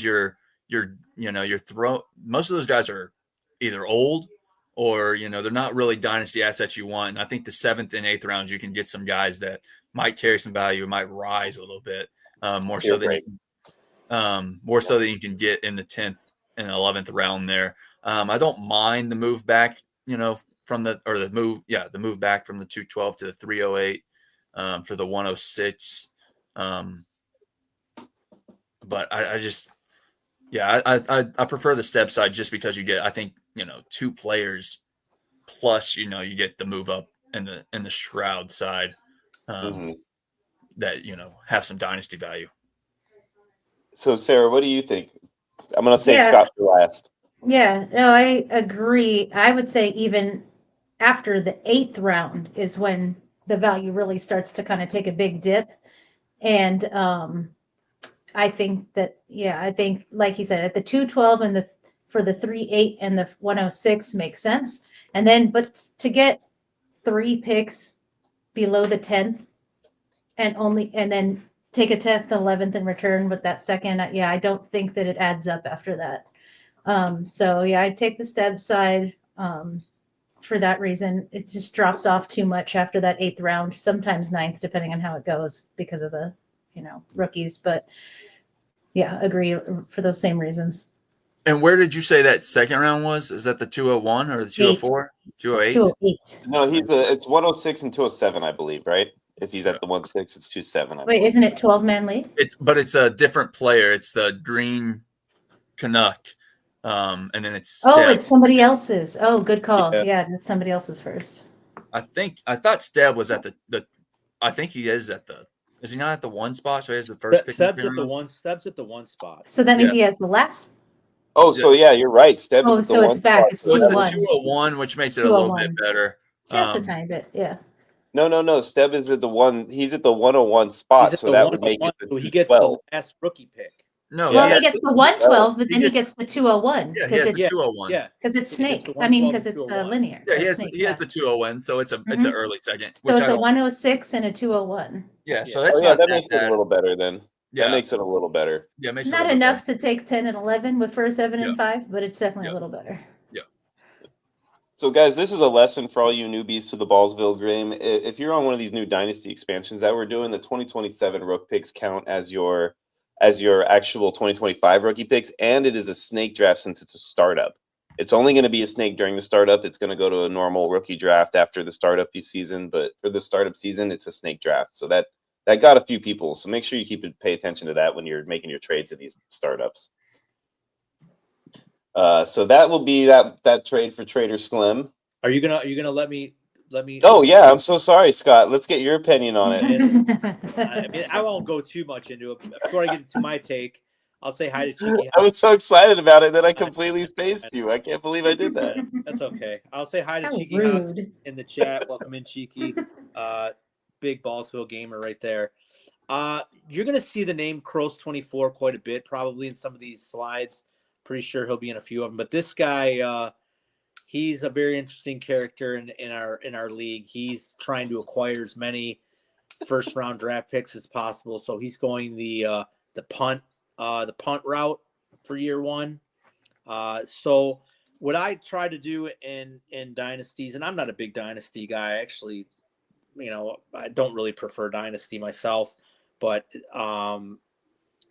what I try to do is try to acquire. So there's 96 players in the first 8 rounds, and I want to try to acquire as many top 100 players as I can possible. And whether moving around the board or doing whatever I can, because I feel the same way. Like Sean said, Connor said, when you hit like the 10th, 11th, 12th round, I mean, those guys are just like older fill-ins that are going to be on your roster for a year or two to help you win now. And then, or just guys that are like flyers. So I like Steve.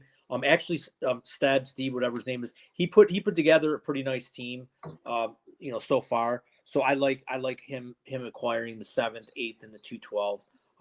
In that draft, he acquired himself. He got himself some top 96 players, and he was able to ship away the 10th, the 11th, and then like I said, draft picks are draft picks. I mean, they're dart throws. They're just rookies that come in, and he can get 3 established players with those 2 picks. So I like those. I like the step trade there. I figured you would be a big dynasty guy with how big you are on rookies and stuff.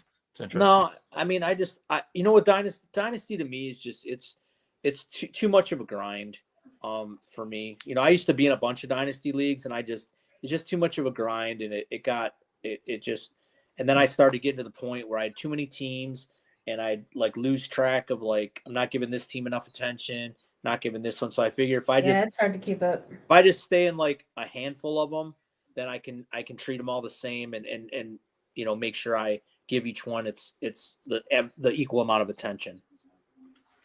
What you need is that patented spreadsheet that Ken has to control his 300 dynasty leagues.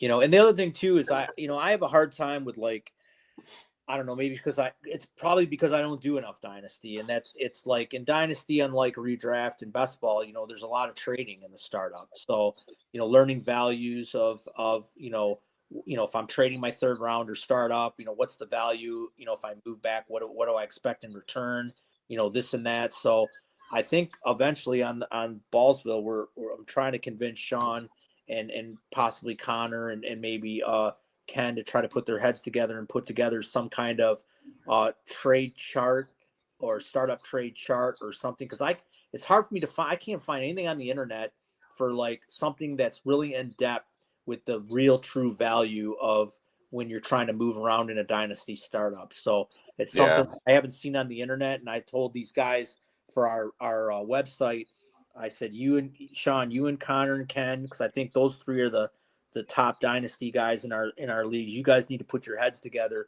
and put together a good chart or some kind of plug-in where our gamers can, instead of going to keep trade cut all the time, can go into this app or this what we have created on the website and get true values of how to manipulate and how to move through a dynasty startup draft board.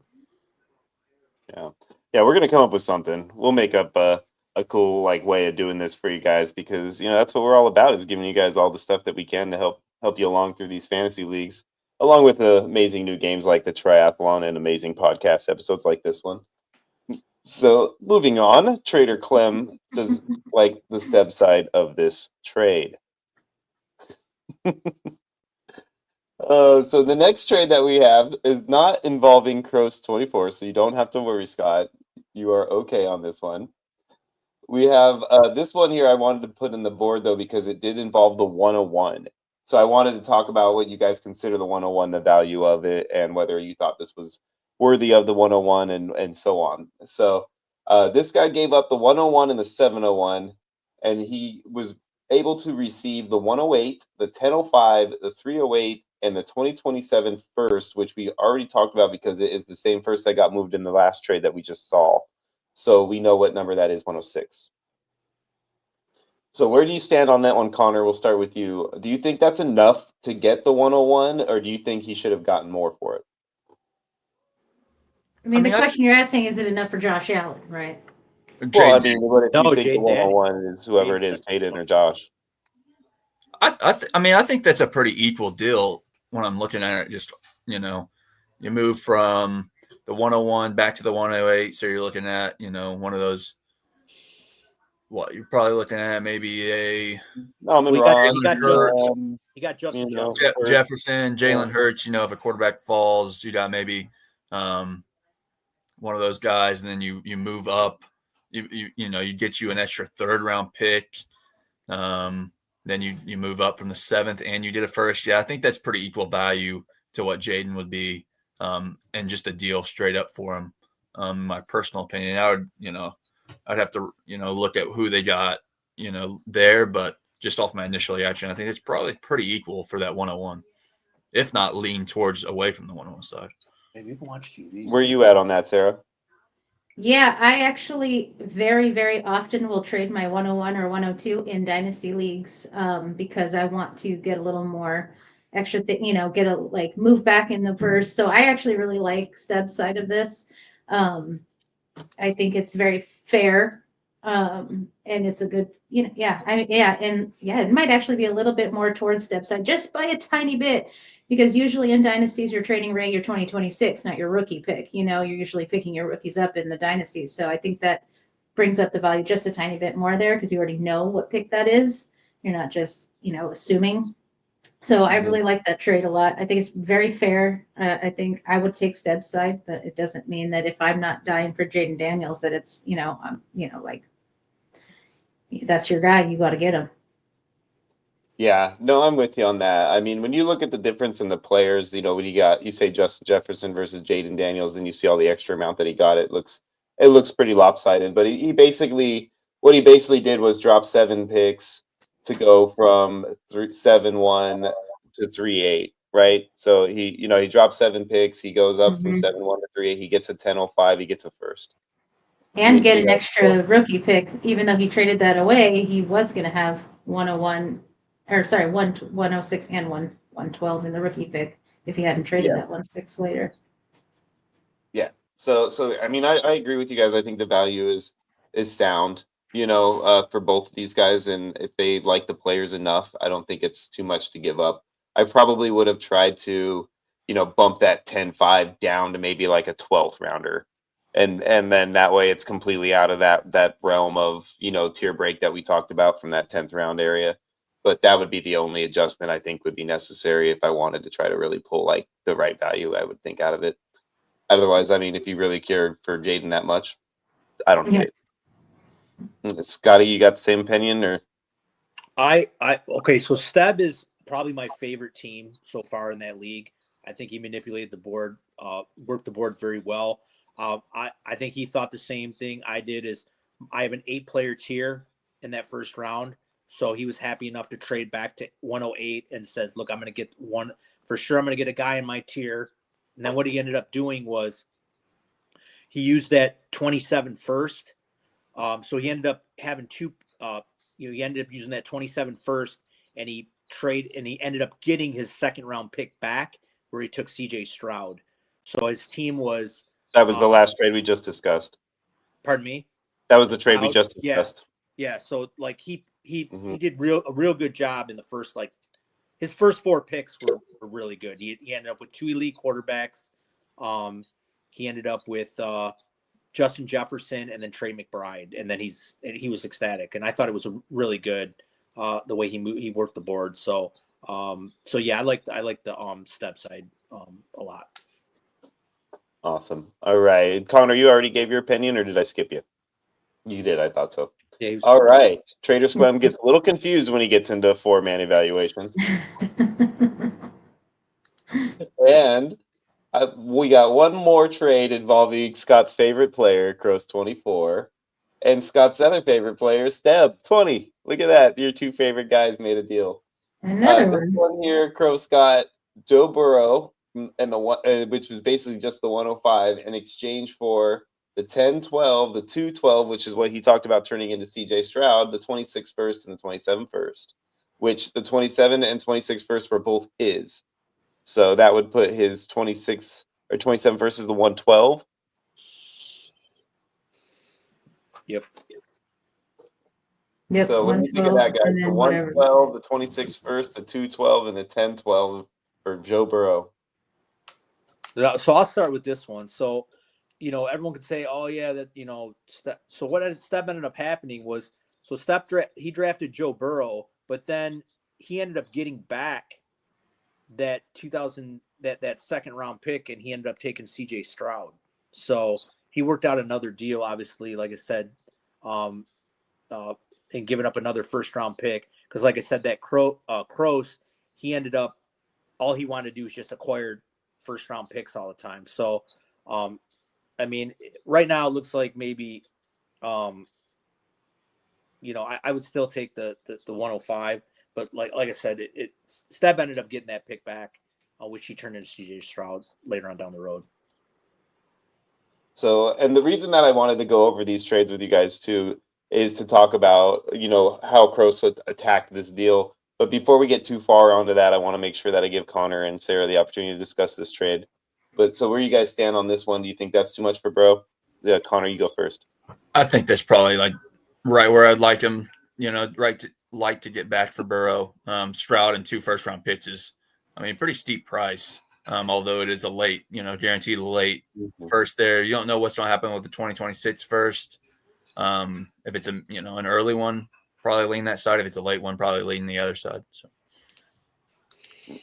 Yeah, I think, one of the biggest things for me is when I'm in a dynasty, whether it's a startup draft or if it's just trading guys after we've already drafted, and even if it's second or third year, one of the biggest things for me is looking at the guys that are trading and seeing what they're doing, because the second you turn someone into a monster like they're doing with Steb, it's like if nobody's noticing like the trickery that's happening and like the way that they're moving around on the board, and you keep giving him these things, or trading because you think it's going to be better for you, and then all of a sudden he ends up with this monster team that wins for 3 years straight until unless 4 guys get injured on his team or something. So he's slick, and I like what he's doing for himself. I think that this trade in particular is relatively fair. I definitely think that's a fair trade. I would probably, on this end, just because the 105 to the 212, I'd probably be on the 105 side just by a little bit, but I actually really like Kroos' side on this. I think he got what he needed out of it. I'm with you on that one. I definitely do think that Kroos got a little bit more value out of this one than I anticipated he would have, because the way Steb, has been able to move the board, I just didn't think he'd give up that much value. But I do think he really wanted to get himself some Burrow, so yeah, he did what he had to do. And the thing I really wanted to kind of talk about for a second, which to me it's important when you're doing what Kroos has done, that you got to pay attention to a couple of things, and I wanted to discuss them with you guys. Is the way that he's attacked this draft, he was trading back, trying to get as many picks as he could in the future. And it works great when you do that. And I think it's an awesome, strategy if you play it right. But if you don't take a player here and there and you're just consistently jumping back every single time you can just to do it to get picks, and you end up getting all the way down to the late 5th, early 6th, 7th, so somewhere in that range, and you haven't taken a single player yet, you've done yourself a disservice by putting in all that work to do all that trading and not snagging a player here and there when the value is right to take them, and build at least a couple of core players on your team in your startup. Because like Scott's talked about 100 times in the past, that, and not just quarterbacks, but in any player, it's going to be cheaper to trade for them and get a player in a startup than it ever is going to be to trade after a startup in a dynasty. That's just how it is with these players. Unless they've bombed and their value isn't the same, which is completely different. If they've stayed at the level that you drafted them to be, they're always going to be more expensive down the road until they start getting old and fading away. So, for me, it's you do what Gross does, but you snag a player in the 3rd round. You trade back, you traded back well enough to where you have a few picks where you could still take a player and then do another trade back later in that round if you've done it right. So you take a player there, you take a player in the 5th, you take a player in the 6th or 7th, maybe take 2 if you can, because of the way the board's fallen right. And you do it at the right time. You do it strategically when there's a player that's got the right value on the board that can be a part of your team that isn't probably going to be super competitive in year 1, but that guy is going to be a super stud potentially for year 2. So you get him while you can when the value's right. Like over Rasheed Rice, for example. Yeah, and his first player in the draft that he actually selected, isn't even the number 1 on his team. So he took Xavier Worthy. So exactly, and which is why I brought up Rasheed Rice, because to me, I would have gone for a Rasheed Rice instead of trading back like that. At a certain point, I would have taken Rasheed over moving up to get Worthy like he did, and trading away multiple 3rd and 4th rounders that he had spent a lot of time building, to add to his roster, and then turn around and just throw them away to go up 2 picks. Go ahead, Connor. Okay, I don't want to brag or anything. I just want to talk about a team I drafted last year that was exactly like what Krause is doing this year. When you start out with, I don't want to start your brag. sentence that way. You should have just went on with it. And I just want to talk everyone about thinks that you're bragging. I just want to talk about a team that I literally drafted very similar to what Krause is doing this year, and just talk it over and see how his team could end up. Is that okay? Yeah, go ahead. No, absolutely. But how many players did you take before the 6th round? I took 1 player between rounds 1 through, I think, 13. 1 player, and I drafted all. I had all rookie picks. What was that 1 player? Just curiosity. It was CeeDee Lamb at the 110, I believe. And every other round I traded. Let me look and see what exactly. I'll look at the draft. I'm surprised you didn't take young quarter. So I ended last year with CeeDee Lamb, and then it was round 11 was my next pick, and it was Jahan Dotson, and that obviously turned out bad. But here's my team Here's how my rookie draft went last year with the players I got. I had the 102, the 103, the 107. No, you didn't even end up in the worst spot to get the 101. Yeah, I didn't even. Yeah, I had the 102. You did all that, and you couldn't even get so bad that you got the 101. You couldn't This was the last year's draft. So this was like the startup, and then you had the rookie draft. Oh, got you. Yeah. Okay. So I ended up with the 102, 103, 106, and then 110 through 203. So here's the players I got. I got Marvin Harrison, Jaden Daniels, Drake May, Xavier Worthy, Ladd McConkey, Bo Nix, Jonathan Brooks, Trey Benson. Ended up drafting Bucky or Tyrone Tracy and traded him away. Ray Davis, Eric All, Jermaine Burton, and Ben Sinnott, all in that rookie draft. And then I turned in, I think y'all did some of these trades that I made earlier this offseason. I ended up getting, so now my team is Drake May, Jonathan Taylor, Alvin Kamara, Justin Jefferson, T. Higgins, CeeDee Lamb, Mark Andrews, Ladd McConkey, Marvin Harrison, Jaden Daniels, Dak Prescott, bunch of young rookies. And then I have the 101, 109, and my 2026 first still. So I still get Genty on top of that.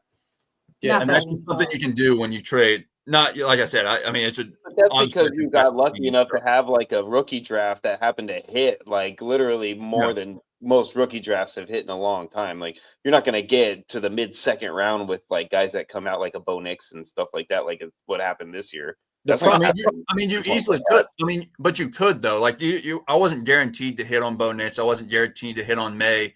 No, I know. That's what I'm saying. We're not going to have that type of talent. I mean, we have Brian Thomas, Bo Nix, Drake May. You know, those guys are falling to the late first, early second. That's not going to happen this year. Even the guys in late first, early second, they're going to be those guys. No, I don't disagree with you. I'm just more talking about the point that this strategy can work. I think that with a good class, yeah, that's what I was going to say. Sarah makes a good point. I think Kroos is doing it in the wrong class. Yeah, but you never know. You never know what you're going to get until after they play. But you do know you're not going to get more than maybe 2 quarterbacks this year, right? Like we know that. Like the odds of us getting a third are slim. Again, I don't disagree with you that maybe it's not the best strategy. This class isn't the greatest, but I'm just saying I was just more talking about the point of the strategy, not the actual. Yeah, no, it definitely can work. I'm super surprised you only took one guy and got it 12 rounds. That's crazy. I mean, not to brag or anything, but you know, I wouldn't have that kind of patience to wait that long. Yeah, I would be too scared. I would be too scared. I did a bunch of startups last year, and that was the only one I actually did that strategy, and it's one of my, if not my favorite team now. So that's what I was more talking like you about. said, it could work for sure. All right, cool. All right, well then, that wraps it up for this episode of the Ballsville podcast. We hope you enjoyed it. We got a couple of things, Scott, before we go. We want to let's touch base. We're doing a freebie, aren't we? Well, I don't know if we got enough people for that at that point. We're not giving nothing away. And we got to 32 eyeballs with 18 people. So but we did have a couple of trade talk questions that I wanted to bring up before we rolled out.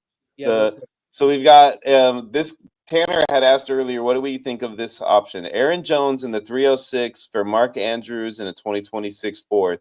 It's a 2 TEP league and 0.5 per rushing first down. So there's a little bit of a scoring change up there when it comes to tight ends. I mean, tight ends 2 TEP is pretty solid. And then 0.5 I am pretty sure this is my high rollers league that we're in together. It could be. It's your friend Tanner that posted the question. Yeah, I think this is the league that I commish with him because I do have a 2-point TEP and a 0.5 rushing, and I'm pretty sure I just sold him Aaron Jones. In the 306 for Mark Andrews in the 2026 fourth? No, I'm no. Like in a different trade. Got another trade after you sold it to him. Okay. I think so. I can't remember if I actually accepted that trade or not. I know that we were going back and forth and trying to but I think I did trade him Aaron Jones. So for me on this one, I'm taking Mark Andrews in the fourth all day. I like the 2 TEP. I think Andrews is the more long-term player left in the league. I think he's got more years left than Aaron Jones. I think Aaron Jones is going to start getting phased out by the end of this season, to be honest. So, that's where I stand on it. Where are you at, Connor? I honestly couldn't tell you. I don't play I think leads like this are great. Sorry. Okay, we're moving on. Me this trade. No, he offered me this trade. He made this offer to me. So what do you think, Sarah? Are you into this trade or not? I countered. Oh, okay. Well, let's have Scott's opinion before we hear your counter then. Jeez. Okay, so which side is yours, Sarah? Where are you getting? He offered me Mark Andrews for Aaron Jones and a third. Smash. Yes. That's exactly my opinion. Now this is why he's asking. He's like, you should have taken that trade. Did you not take it and he pulled it? Because if so, smart man. I don't know. I don't know if it's still. No, I countered, so I think the counter is still sitting there. I mean, I think. All right, Tanner, send it back. I said I should take Andrew's still in the prime of his career. 2-point tight end premium. Lamar, even though they do have likely there, Lamar does like going to Andrews. Yeah. Andrews had kind of a down year last year, so that was a horrible drop in the end zone in the playoffs. And I could see like a chip on his shoulder this year, like, hey, I'm one of the top tight ends of the league, and I think he'll have a bounce back year. All I countered with was I just added on my side a 26th fourth rounder. Wow. See, so that's maybe another rule for thumb.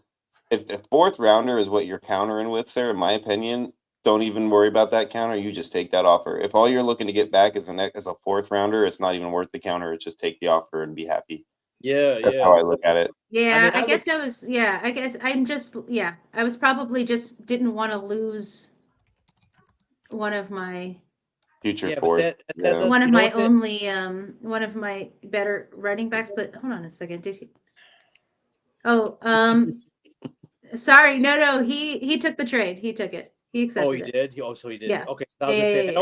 that almost Yeah, yeah, reminds me of the He accepted it. the dog in the bone. Did you ever hear the story about the dog in the bone? No. So this dog has, he has this bone, and he takes the bone, he runs out to the water, the little pond that he lives on, and he looks in the water and he sees another dog in there with a bigger bone in his mouth. And he's like, God, I want that bone. So he goes to get that bone and he lets the bone out of his mouth and it goes in the water. Now he has no bone. So you basically were being a little greedy there, and he almost pulled the deal off the table for you, but he actually put it back on. So the point of the story is, don't get greedy. If somebody comes with an offer like that, if you're willing Yeah. just to give them a fourth, it's a counter. That's not really a counter. Just take the deal. Yeah. Like I exactly. said, I was just worried to give up one of my main running backs because And it almost I don't cost have you any the firsts. opportunity I to don't go have any from firsts. market. I came in second in this league. So my soonest rookie pick is 206. Did we lose And Connor? Where'd he go? Connor I had to guess take so. off. Oh, yeah. He had to, Okay, he had to okay. go. He said he So had to this leave. leaves now my running backs are just Chase Brown, Jonathan Taylor. Don't get me wrong; those are two great starters. But with like Garendo and You can work on that later. Vidal You got plenty of is time my to fix backup that. running backs. That's and fine. You That's got it. plenty of time to fix that. You got Jonathan Taylor. You only need, in Dynasty, you really only need, I mean, this is my opinion, you only need one bell cow. You can work, or you can I do interchange. have Tyrone Tracy too. Oh, yeah, you got I forgot about him. Oh my God, Sarah. I All came in right. second in this league last year. I did really well. This is a high roller league, man. Oh my God. Anyway, I don't mean to brag or anything. God, Okay, Connor. all right, Connor. All right, gang. Well, then, like I said, please like Wow, and that was subscribe loud. to the podcast. That really helps a lot. We're trying to fill content until we get to the obviously the NFL draft that comes up. It looks like Alex says we're going to do 2 raffles next week, so tune in next Wednesday for 2 free raffles. We'll have And our big triathlon reveal. That's going to be a we're lot gonna of fun. have a big triathlon reveal next week, so definitely tune in for that. We'll be pretty excited for that. Triathlon. So thank you guys again for entering the chat. Really appreciate it. Well, we can't say goodbye to Connor. He already left.